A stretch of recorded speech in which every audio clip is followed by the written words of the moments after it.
Demetrious Johnson, here's my question to you right off the bat. What excites you most about the scenario that's going to play out on Saturday night? Is it that you can prove to the world once and for all you are a better fighter than John Dodson? Or is it that if you win on Saturday, you don't have to hear about this guy for a very long time? I think a little bit of both. Obviously, I approach all my fights exactly the same. It's another fight. It's another title defense. Hopefully I'm successful. And obviously, if I get past them, it's going to be a little of both, I beat the man and everybody thinks, not everybody thinks actually, he thinks he's better than me. And then we make it up to number 7. I noticed at the face-offs today after the media day, it was pretty intense. You got up there first, you were aggressive, you made a beeline. And typically he does his famous pose. He didn't do that this time. He did it after the fact when you guys were looking at the crowd, but not face to face. There was some intensity there. Yeah. Did you feel it? Yeah, absolutely. My heart didn't skip a beat. Stayed at probably 56 beats per minute. But this is a business, and this is a fight that I've been looking forward to. A lot of people think I've been trying to shy away from this fight, I guess you can say, but it's always been in the back of my head that we're going to fight again, just because, he's been knocking off guys. The guys he's knocked off, he hasn't fought Joseph Benavidez, I guess you can say.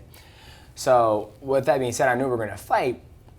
And now that the fight's here, I'm super pumped for it, excited. We had a great training camp for it. And now I'm ready to go out there and I'm just counting down the days to get in there. There is something about this guy, though, that bothers you. It just feels like I think there's something about this guy that bothers everybody in the world. They're just not upfront about it. I think Joseph was upfront about it. He was like, dude, I'm not a fan of you. And, there's people out in the media. I mean, we have people who work in the media in this industry, not just the UFC, but, different industry as in photography industry, what's the word I'm looking for broadcasting industry. And they're randomly texting you. Like, I don't get text messages all the time from these people who text me. But these people who text me, and they'll be like, who the hell does he think he is? This man hasn't earned anything. He acting like he earned everything. And so I think people get more wild up than I do. People come to me like, hey, did you hear what Dodson said? I was like, no, what, I don't care. And he goes, he said this and that. I was like, guys, I feel like I'm in high school right now. Like, I'm in like 5th period right now, and you were at PE and you heard something, and then she heard something, and now you're running and telling me. So it doesn't bother me. I just stay focused and go out there and fight. But it has been a while since your opponent has even tried to sell a fight, right? I mean, let's look at the last 3, Horiguchi. Well, 2 of them didn't speak English. Right, so. But still, I mean, Karayaso, Bagotinov. I mean, that was all on you, for better or worse. At least now you have a partner who's doing interviews, things like that. I mean, that has to be somewhat good, right? Yeah, absolutely. But I don't want to dance. I want to fight. Yeah. So with that being said, with the Kyoji, Chris Karayaso, and even Ale Bagotinov, these guys have racked up way more wins than John Dodson did. When you look at it, Kyoji Horiguchi was on a 9-fight win streak, only been defeated once. Chris Karayaso, he was on a 5 or 4 fight win streak. He's even fought in the bantamweight division in the UFC, beat Takeya Mizugaki, a guy who's a big veteran. You look at Ale Bagotinov, guy's been knocking guys off left and right. I think he's only suffered 3 losses. So their credentials alone outweighed John Dodson's before, because John Dodson is 16-6, so the man's lost 6 times. So right there, for me, those fights, intrigued me a lot more, because especially Kyoji Horiguchi, he's only lost once, and that was to Maeda, and he's never been finished. So for me, I was like, oh man, this guy's only lost once. He had a very unique, elusive style to him. Granted, he didn't speak Japanese, but to the true hardcore fans, they're like, this man has never been defeated. Between Demetrious Johnson and Kyoji Horiguchi, there's been 3 defeats in this fight alone. So for me, I like to look at things a little bit different to where other people that like to look at the drama aspect. They're like, what does the drama, how does this get me riled up? And even people, when they said for the UFC 191 media call-in, everybody's like, this is going to be boring media call-in. And I'm like, because you're looking for drama. That's what you're looking for, right? Okay, then don't come listen. If you want to listen to how I approach this fight and how I think this fight's going to be different from the previous fight, please tune in. But if you want to hear me call John Dodson, he's a cocksucker and bitch and blah, blah, blah, blah.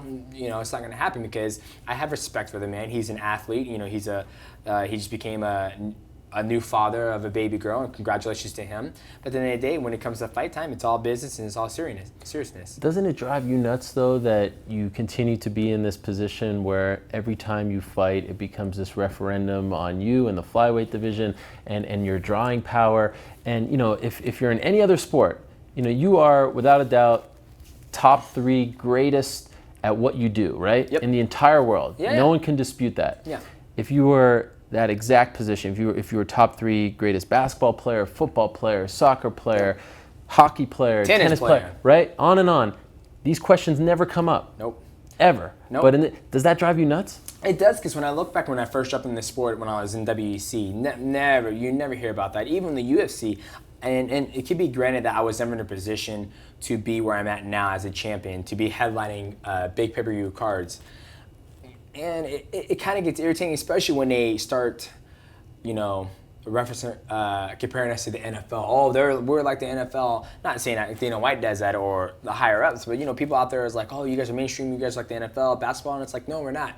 Like, sometimes it's not always about our performances. It's about how many people you can put in the seats, how many pay-per-views can you sell, to where I try to block that out, because what's more important to me is how well I perform in a gym, to where I want people to look at my skill set and be like, okay, if I'm in a bar, I want to fight like this guy, because this guy's not going to get fucking hit. He's going to hit everybody else in the bar and walk out, and the cops will be like, all right, who got in the fight? And I'm like, all these guys did, but I was one in there whooping ass. That all being said, though, something very interesting has happened in the last 6 or so months. We're starting to see the evolution. The true DJ is coming out. This is great, and you see the way people respond to it. You see the way the media responds to it. People are starting to get behind this. Some are, some aren't. I've read comments where people are like, I wish this guy would just shut the hell up and go back to the quiet guy he was. But they care. But they have an opinion. Yes. Well, everybody has an opinion. Whether I sat here and did sign language with you, everybody's going to have an opinion. Fair enough. But, like I said, you can't make everyone in the world happy. You're going to have that. Do you see the way people are reacting to you giving us more of yourself, opening that door into who you are? I think it's been positive. Some has been positive, but there's also been some negatives. I mean, you can't have 100% positive. You're always going to have negatives, whatever you do, even in fighting. I can go out there and everybody in the world, when I fought Kyoto Horiguchi, they're like, "Oh man, that was an amazing fight." When I got done with the fight, I was a Debbie Downer. I was like, "Oh, I can do this, I can do this," and that's he's starting to open my eyes up. What's more important in how I should go about my fights. So, did you make a conscious decision? Did you say to yourself at the beginning of your career, "I am not going to go the route of others. I'm not going to sort of whore myself out there to the media. I'm not going to do these things. It may bring more money, but it's not important to me. I don't want to be viewed in that light. I don't want to talk trash. I don't want to demean my opponent. I don't want to demean myself, my family." Did you actually tell yourself that? Well, the thing is like I said, when I was in WEC and then when I jumped in the UFC 126 fighting Kid Yamamoto, there was never it's almost like this happened overnight. Yeah. Even like I said back then, you would never hear about pay-per-view numbers. You would never hear about that. Maybe because pay-per-view numbers were good at that time. Maybe because they were good. And now we're in this era where GSP's gone, Anderson Silva's gone. The big pay-per-view numbers are all gone. Now you're starting to hear about it. So when I was young, I was like maybe 22, 24, and now it's like all of a sudden that's all you hear about. That's more than you hear about. That's all fighters talk about now. Well, especially Conor McGregor because he's killing it. But that's all you hear about fighters are talking about. So for me, I didn't have this self-conscious decision where it's like, I'm not going to be that guy, because I was never put in a position to see somebody talk like that. Even when Anderson Silva, even when Chael Sonnen was there, people wouldn't talk about numbers. Even Dana White wouldn't talk about numbers. He would just talk about how great this guy, how great this fight is going to be. And he still does that. He still talks about how great the fights are going to be, how technical these guys are. It's always the media who bring that up. I've never heard Dana White, Lorenzo Fertitta, nobody from the UFC office say, "Hey, your numbers are low." It's always the media and the fans. When was the first time the thought of being a professional athlete came into your mind? Like you thought this was a realization that that is not that far off, that you can actually become a pro athlete, which is something very few people in this entire world can claim. Yeah. So I never told anybody this, but I've always wanted to be famous when it came to athletics. I don't know if I even told my wife this, but when I was in high school, I was always a multitask athlete. I would run track. I'd done all sports, track, cross country, football, and I excelled in those sports. And after I got done with that, I've always wanted to do something competitive-wise and at the caliber. And the funny thing is that I never cared about the NFL, NBA, MLB. Never really cared about it. I just wanted to be famous for my athletic ability. And I was butthurt when I didn't get, the most athletic guy in our school after 4 years, the yearbook. I was very butthurt. Someone else got that? Somebody else got it. No, he did is play football. I was like, And what is he doing now? not this, tell you that. He ain't doing what I'm doing. Do you know what he's doing? Yes, but What's he doing? I think he might be in construction. I think, and he's fat too. Okay. So I was a little. What's his name? I'm not gonna go there. Okay. I know his name, but I'm not gonna go there. Okay, fair enough. Because I ain't gonna put his stuff on blast. Sure. But I've always wanted to be into something be athletic. And even when and I told Matt and Brad this that, when I came into mixed martial arts, I said I want to be the easiest person to train. And what I meant by that is that, I respect that Matt has a family and Brad has a family, and I kind of see those guys as my father figures because I never had a father, but they always guide me in the right way of how I should spend my money financially, how I should, go about my training, and how I should present myself in the public media. And of course, I'm sure my coaches see the benefits that other teams get when their students are running their mouth, making all this money, because they obviously get a cut of that. But they truly appreciate how genuine I've been and been the same person as I go into approaching these fights. And when I meant by I want to be the easiest guy for them to coach is that if Matt has to go to his son's soccer game and we're in the middle of camp and he has to go off and take them and goes, hey DJ, I can't make it, I'm gonna go to my son's soccer game. I said, dude, that's totally fine. I'm a grown ass man. I know what I need to do. I'll make sure I get my job done. To whereas when it comes to dieting, at night, they don't have to come, hey, make sure you eat this. I don't have to go out and hire a dietitian. I can read books and see how I have to diet and let my wife know when I need to be cooked. Because I hear about so many guys that they've trained over time where they're like, dude, this one time, it was pretty rough. We had to kick this person out, get this done, and all that stuff. I want to be the guy where it's like, when Matt is done with his career coaching and training fighters, he was like, probably the easiest fighter I ever had to coach or train was Demetrious Johnson. And they're like, really? How so? He's had so many title defenses. Dude, he was such a hard worker. It just made my life easier, and it made my life enjoyable to coach him. So what about this dream of being famous? Where did it come from? Well, see, the dream of being famous, I just wanted to use my athletic ability to make a living. I didn't care about, I wasn't exposed to, a lavish lifestyle. I come from a poor background, but I knew I was the type of athlete that I would work hard or whatever I do. Whereas if I wanted to go get a job at Microsoft, yes, I have no college education and I have, I have a little bit of college background, but I don't know how to write code. I don't know how to do a whole bunch of things, but I'm pretty sure if you would teach me from scratch, I would work my ass off and get to a point where you would think I have a college degree. So when it came to athletics, I knew I was that good at being an athlete that I think I can make a living at this. But, things happen, you become an adult, you have to go get a job, you have to go to college, and that kind of slips away from your mind. But then when I found mixed martial arts, How did you find it? I found it, I was watching Ultimate Fighter on break, and I saw Rashad Evans. He was hitting the punching bag up a slope, because back then, in order to pick the fights, I think they were on teams. In order to pick the fights, you'd have to win the challenge, yep. And then you get to choose. And he was hitting the bag up, and then I was sitting there. I was like, my best friend Jordan was sitting there, and I was like, damn, he's in shape. I was like, he could fight too. And I was like, I don't know how to fight. And then I was training at a gym called Vision Quest, and Matt had one of his satellite gyms there. And I literally went to the gym by myself, no friends, no nothing, because at that time I was in street racing and I would stay out late, go street, where are we going street race? Oh, we're going to go rent and go street race. And the cops would come with the helicopter and goes, don't move. And we're like, go, go, go. So I was in that lifestyle, but I was also doing school, working, dating my future wife at the time, and training mixed martial arts by myself. And to whereas I was just in the bag, and somebody said, "Hey, would you like to learn how to do mixed martial arts?" And I said, "Sure. Where do I sign up?" And even at that time, I didn't have enough money to sign up to do mixed martial arts because I couldn't afford it.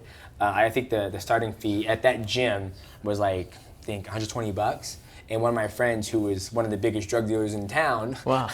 ended up paying for me because he saw how hard I worked in being an athlete.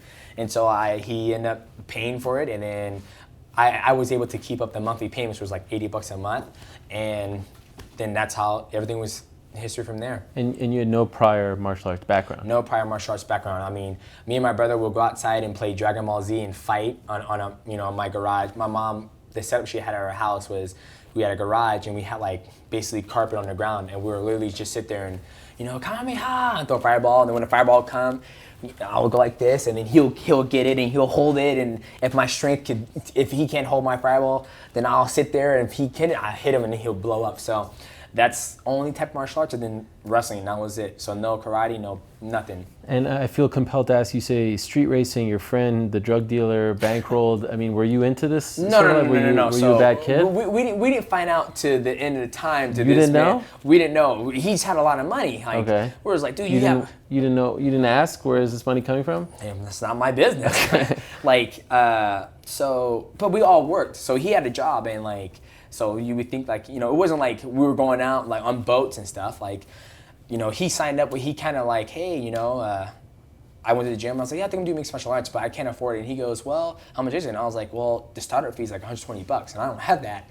And he goes, well, shit, I'll pay for it. And he goes, I know you stick with things when you started, so I'll pay for it. And I was like, oh, well, I'll get the monthly payments. I'll have it draft out of my mom's account.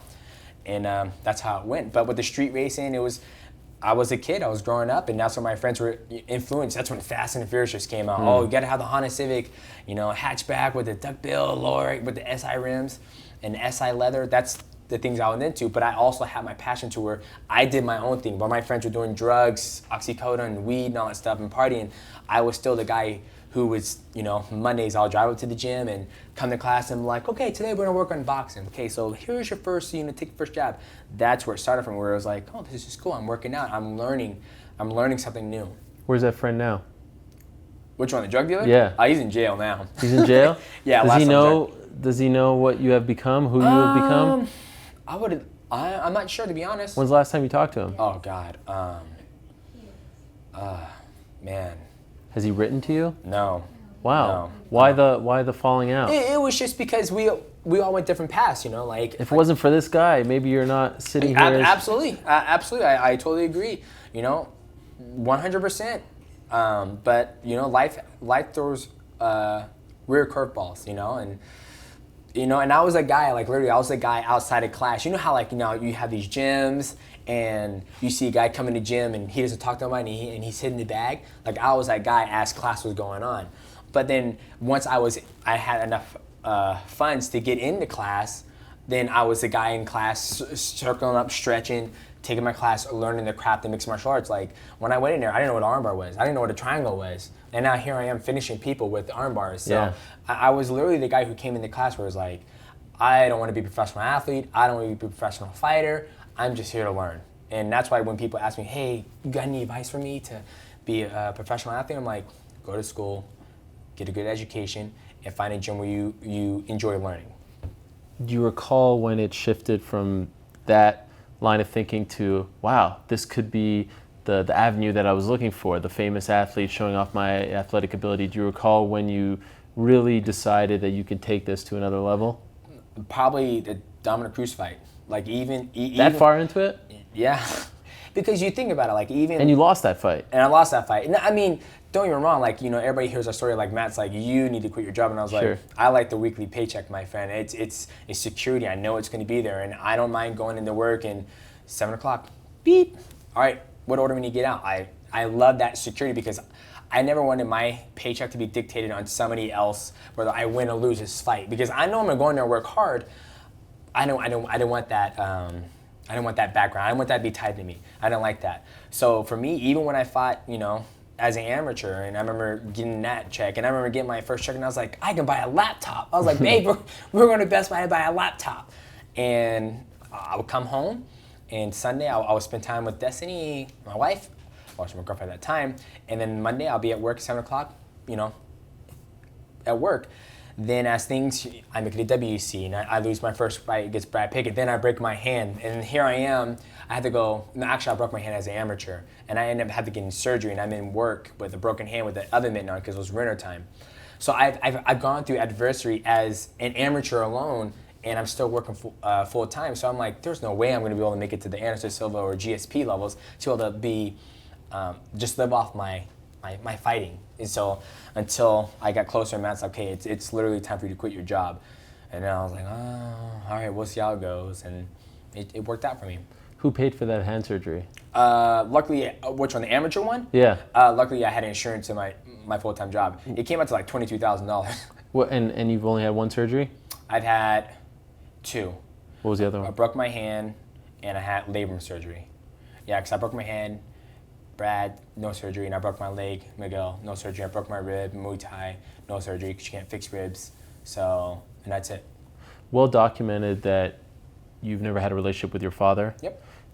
Now that you've become famous, headliner, has he ever reached out to you? Nope. Never seen a picture, never seen nothing, but it's part of life, If I showed you a picture of 5 people, you can tell me. I went on Facebook and looked up, Oh, you've even tried? Oh yeah, I've tried. I've tried to ask things for my mom, but that's the thing. That's part of life that now that I'm an adult, Does she not have any, or doesn't want to show you? She has no picture. She burned her shit up. She burned it up. So, but it's part of life. You know his name? Yes. And you still can't find anything? I haven't really. I'm sure if I went to like an actual person who tracks down people, they could find him. But I'm focused on my career. I'm focused on taking care of my family, my kids. That's what I'm more focused on. There might be a point in time in my life or in my career where I'm like, okay, I'm satisfied. But there's one thing I'm not satisfied. I was like, I at least need to see a picture of my father before he dies or before I lose complete contact. Because, when my children get older, I'm like, they're like, Daddy, where's your dad? I'm like, guys, I have no idea. I'm like, well, what do you mean? I guess my mom was in the one night stand. I don't know, So right now, I'm focused on my career and take care of my kids. Down the road, we'll see what happens. Now that you're a public figure, your name is on all these websites, you're on commercials if you're watching TV, does it almost bother you that no one's tried to reach out to you and say, you know what I mean? Like, because it's there, it's like you're in bright lights. Yeah. You know what I mean? No, it's so easy. But at the same time, it's if he follows the sport. Yeah. Because there's people out in the world who still don't know what mixed martial arts is. People, I'll be there and a woman was like being rude to me. And I said, hey man, look, I pay my taxes just like you do. Don't judge me because I'm wearing this shirt. And she goes, oh, okay, well, what do you do? And I was like, I do mixed martial arts. And then she goes, what the hell is that? And I was like, have you seen guys fight in a cage? She goes, there's people fighting in cages now? And I said, let me think. And she wasn't old. She wasn't like gray hair. She was like maybe in her 40s. And that's relatively young. I mean, UFC's been around longer than that. And I'm like, I basically fight people with little gloves on in a cage. She goes, oh, okay, all right, yeah. Well, you look good for not doing it. You look beautiful. And I said, I like to try to move a lot and not get hit.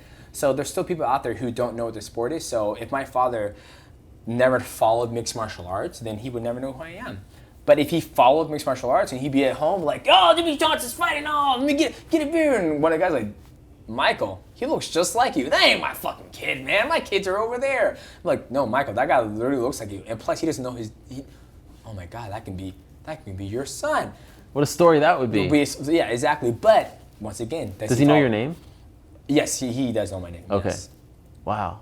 That would be, could you imagine? That'd be funny. That's straight out of Oprah. Yeah. Oh, don't. Dad sees you. You trying to give her a rating. That's what you're trying to do. No, look, I'd love for it to happen. Imagine he's on YouTube and watches this interview and says, that's my son. Yeah, that'd be cool. That'd be something. Yeah. Then I'll have to get in his ass like, why'd you leave, man? What happened? Well, that's a conversation worth having, yeah, but absolutely, it'd be nice to have it. Do you know where he lives? Last time I checked was Victorville. Now, when you say last time I checked, what does that mean? Oh, man. When my mom was trying to renew my insurance through the military, because he's a retired military vet. So with that, I remember when they're going through the files, it's the law that they can't tell me where he is, but I'm a snooper. I like to look at things. I'm always curious about things. So I was looking at, when she was flipping through all the files, and I saw Victorville, California, and I know I kind of have 2 stepbrothers, and they're twins, I believe. Yeah, so yeah. Never met them. Never met them. What does your mom think of your career? She likes it. You know? That her son is a cage fighter. If She you will. likes it. She just Does wants she me. watch? She just wants me to have fun. Yeah, she watches, but you know, with her dealing with other family issues, she's happy that her son's taken care of, and that's it. Do you have a good relationship with her? It all depends on how you go about it. Like I come from a weird family, to whereas if you look at my wife's side of the family, they're very involved in each other's lives. To where for my family, we're not really involved in each other's lives. Like, you know, me growing up, I think my mom did an amazing job given the things that she's been, the cards she's been dealt with. And then I think about, as I'm a father, and I look back at my kids, how me and my wife were trying to break the cycle of divorce, be there for our kids our whole life. I think about my mom's life, where she was raised in Kentucky, and I remember my sister told me stories that they lived on the border of Kentucky, and military men would pass by all the time, and your ticket out of there was military man, and that's the way she did, and she would travel. She'd been married multiple times to different military men, so there's not that stable life, ingrained in her, because since she was young, she's been hopping around and all that stuff.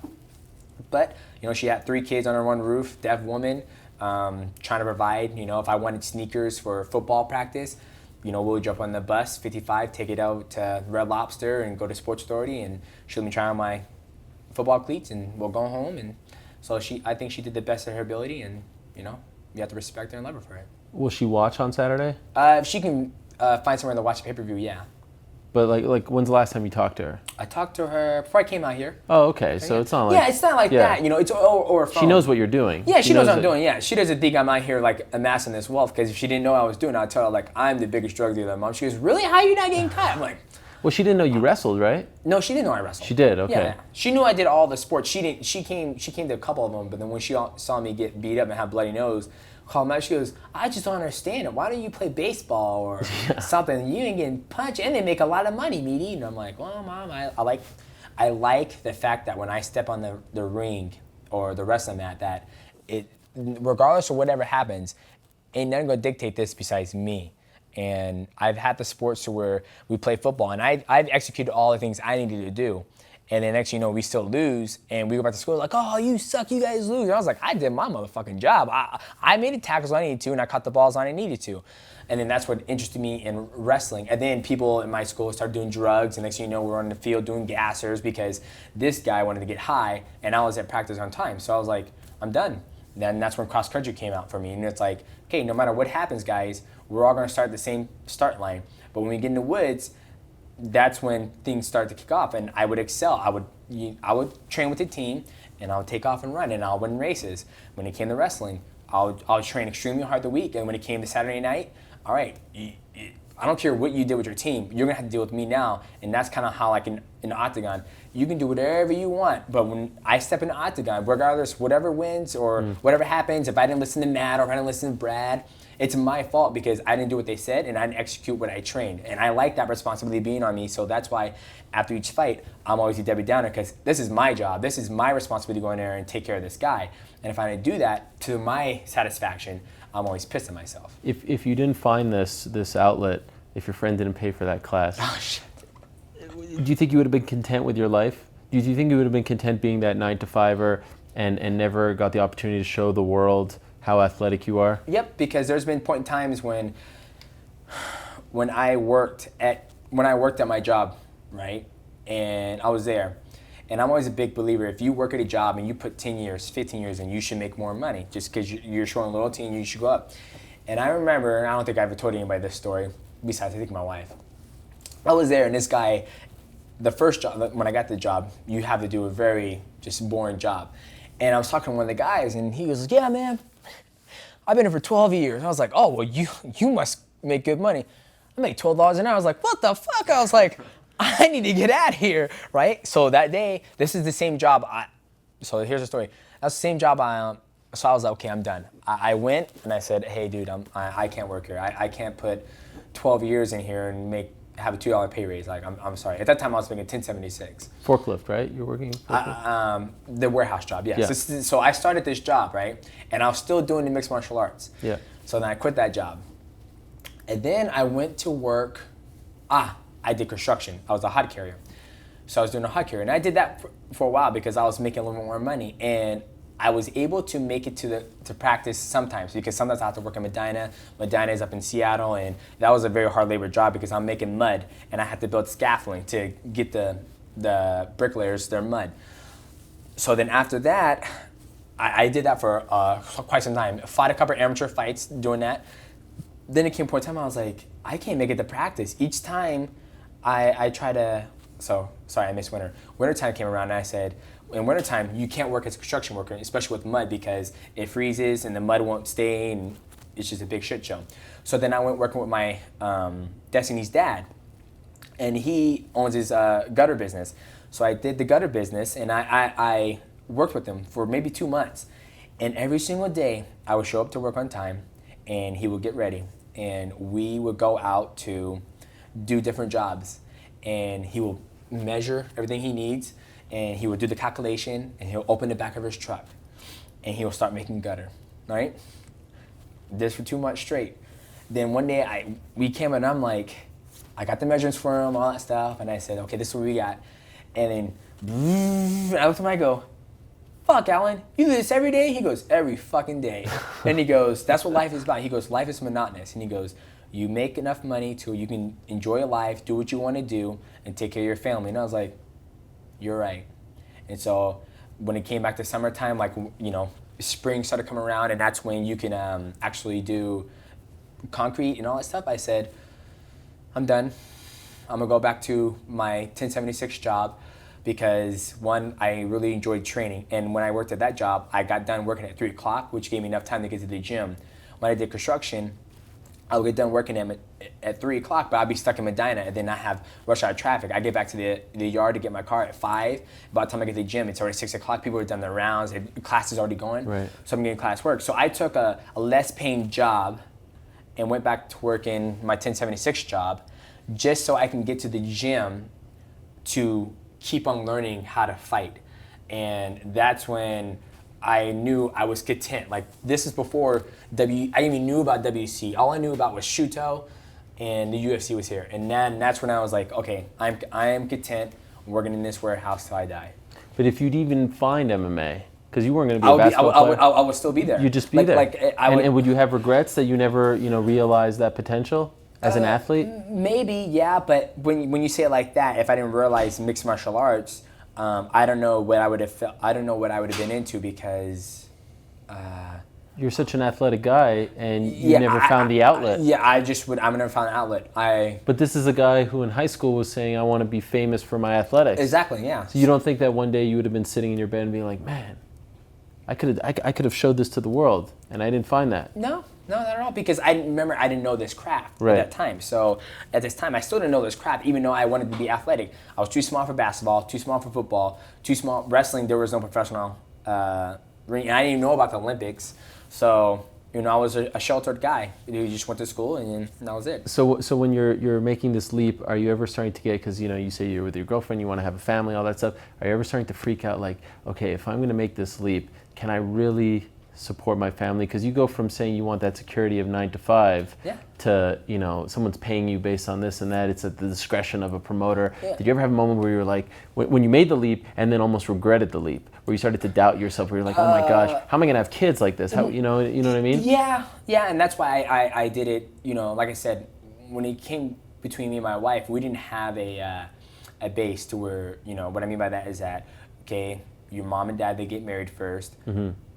They start dating first, then they get married, then you pop out kids. So for me, we didn't have a base. So I made sure when we first got married, I was like, even before we got married, when I turned professional, I was like, okay, I want to take this slow. Yes, we have the finance because I was working and she was working, and also at my fighting. So we had multiple incomes. And I said, I want to take it slow. I want to see how this lifestyle is going to be as a professional athlete.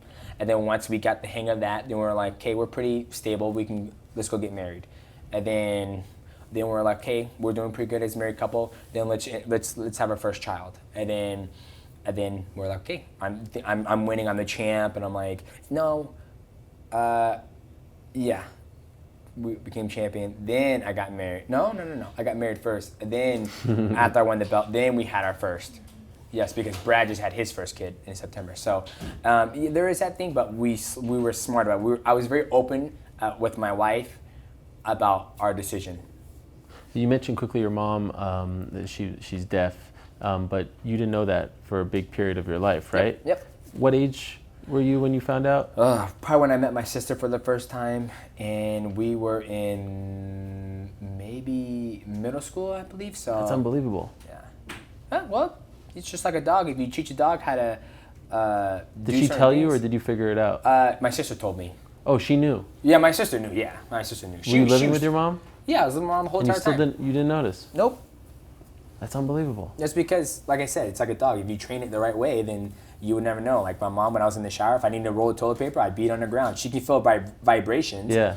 Or if it's a song, you know, her favorite song was California, you know, Tupac. How do I know she knew that it was Tupac? Like she goes, oh, that's my song. It's she's California. She can feel the beat, the vibration. So I'm tone deaf. So when I try to sing, I believe I can sing very well. My wife will, disregard that. But my wife's like, you think you sound good, but you don't sound good. But I'm like, I like the beat, the bass of music. So that's how it kind of rubs off on me, because my mom, she felt the vibration of songs. Or even when I was in the shower, if I ran out of soap, if I needed my towel, beat on the wall. As for me, I didn't think any of it, but now I put things together, I was like, oh, you can feel the vibrations. And even when I walk, certain things, she can feel me coming. So her senses are heightened for her being deaf. Did you ever ask her, like, why didn't you tell me earlier? Yeah, but she goes, didn't think I had to. Wow. And even when we talk, because she reads lips very well, yeah. she goes, when I was being raised, when you talk to people, you look them in the eye and you look straight forward. So, and that's how I did with my mom. So it wasn't like, if I was like, there'd be times I'm like, Mom, meatloaf! And then she would never come, and I'm like, and then, your ring master, you call, honey? I'm like, yeah, I've been calling you. She goes, oh, well, I didn't hear you. And I'm like, oh, okay, well. Did she not want you to know? No, she just didn't care. I don't know. Was she born that way? Yeah, she was born that way. Wow. Yeah. I find that to be fascinating. How many siblings do you have? 4. 4. And do you have good relationships with all of them? Yeah, me and my older brother Antoine, we're cool. Lana, yeah. Junie, yeah. I mean, we're all. It's just life comes, and you have to decide what you're gonna do with your life, and yeah. Do you sympathize? Maybe that's not the best word, but do you relate? I know you have your differences with John, but you have had this history of always having a kid around your fights. Oh, yeah. And he almost one-upped you now, having it in the middle of the week, going back and forth. You can relate to that, right? Yeah, absolutely. I think, we're talking about this, I think he got it good. Not good, but because it's better, in my eyes, to do it that way, depending on the person's mental capacity and how they view things. But like for me, it's always 10 days out. So when you're 10 days out, that's the crucial time, because that's when you're still dieting. I'm in a hotel room, I'm in the hospital room with 2 gallons of water, trying to figure out, okay, what can I eat that's healthy so I can make this weight class? Because I'm not about missing weight. I'm always about make sure I hit that mark, 125. So with that being said, there's been nights where after the baby's born, I'm still there, changing diapers. Oh, hey, I got to be back. I got to go to the gym and spar hard. And then I come back to the hospital. So it's an awesome experience, and I'm glad he was able to make it for his firstborn child, and kudos and congrats. You know what I appreciate about you? You consume so much MMA media. You watch everything. Well, it's not that. People tell me. But you also do. You go out of your way. You asked me about the Conor McGregor media scrum. Oh, yeah, I haven't absolutely. even watched it yet. Absolutely, because I like to know what's going on. Like, I like to know, like, for instance, like, I'll make an effort, and I'll be honest, I'll make an effort to put energy and listen to certain people's interviews. And the reason why is because I find them intelligent. I find they're paving the way. They're going about doing business a certain way that I like. And I try to learn from those athletes. Who are these people? Obviously, I like Conor McGregor's interview. Ronda Rousey's, hers are cool. Luke Rockhold, I like when he does his things, how he goes about doing business, and really that's pretty much about it. Okay. that I can think off the top of my head. Even Jose Aldo, I like listening to him. Uriah, TJ, Chad, all those guys. Like I like to see what they do. But once they start talking like, when they start getting this banter, like how, Donna Cerrone says something about Rafael Dos Anjos, and Dos Anjos says, oh, this and that, and it's like, okay, I'm kind of done with it. But like when I hear like how Ronda Rousey, speaks of her opponents and how she wants to do different things, I'm like, okay, that's perfect, because as every athlete, you have that time frame or window where you need to make as much as you can, and she's always looking for an exit plan to where I'm not looking at my exit plan, but I have to think about what I'm going to do after I'm done fighting. So Do you know? I've thought about it, and I think I want to go more on the lines of health, and one of my health is teaching people that you can be healthy but living any type of lifestyle you want, like eating wise. And I don't have what's it called? What's the word I'm looking for? A dietitian or a degree in health and science or whatever it is. But I do have experience that, hey, I weigh 143 pounds and I can make 125 pounds and I can function on a high caliber level. And just basically getting older people who have a hard time finding ways to exercise, help them like, hey, here's a delicious dinner. We're gonna make a whole white chicken breast. We're gonna, have some steamed broccoli. We're gonna give you some brown rice, and you might seem that's boring, but we're gonna make it so it tastes good. We're gonna, put some, natural dressing on this, and just teach them how to eat in moderation, and try to get that path. Like I said, this isn't a full-blown plan, but that's some of the things I'm thinking along the lines of.